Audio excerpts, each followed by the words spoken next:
It's uncomfortable to discuss, but right now tens of thousands of children in Texas are sex slaves. It's happening in our own communities, and in tonight's KRIS 6 special report, we look at child sex trafficking and how victims are finding hope. In our city alone, in 1 year, we identified 29 victims in 1 year in Corpus Christi. The victims Cassandra Strom is talking about are children forced to work as prostitutes. The youngest was 8 years old. Cassandra met some of those children at juvenile detention centers. She works with New Life Refuge Ministries, a local nonprofit that provides housing and counseling for sex trafficking survivors. Cassandra's proof that there is a way out. When she was a child, someone sold her for sex, something that continued as she got older. But because of the trafficking that happened as a young child, it was so much easier for traffickers to manipulate me when I was in my teens and 20s. And I was trapped in that cycle of guilt and shame. A cycle that's hard to break. Victims can be homeless, depressed, anxious, and withdrawn. Often the children don't know they're victims. Traffickers can be controlling. Sometimes they're related to the victim. Groups like New Life Refuge Ministries work with local churches, the police department, and prosecutors to help victims, and they have a lot of work to do. A 2017 study from the University of Texas found that in Texas, nearly 80,000 children are being sold for sex. It's in big cities, small cities, everywhere. All you have to do is have the internet, a phone. We've seen the problem in South Texas. In 2016, this man was convicted of human trafficking.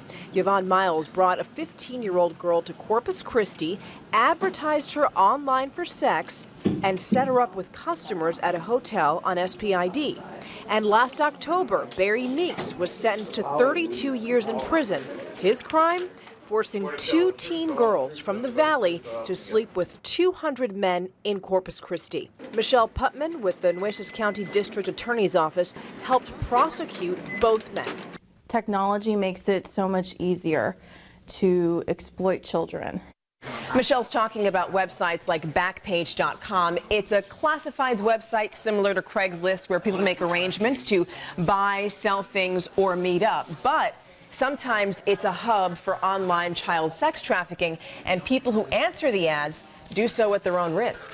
If you're buying a child for prostitution, and whether you ask or not, turns out that's a child, you know what? You are also guilty of sexual assault of a child. The people paying for sex rarely get caught. And Minta Moore, the founder and executive director of New Life Refuge Ministries, says that's part of the problem. This is a supply and demand business, and as long as there are people out there demanding to have sex with children, then there will always be people willing to supply it. Minta thinks the public can fight sex trafficking by learning about it. She thinks parents should talk to their kids and tell them to be leery of strangers on the internet, since traffickers use social media to recruit victims. Tell your kids, trust that gut feeling about that person. Now that she's safe, Cassandra's hopeful that more kids will be rescued from sex trafficking and finally be safe.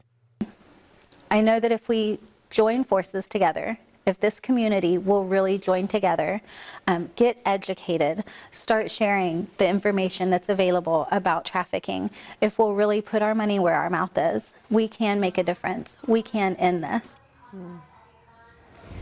We certainly hope so. And we have more information on child sex trafficking and how you can talk to your kids about it. It's on our website, kristv.com.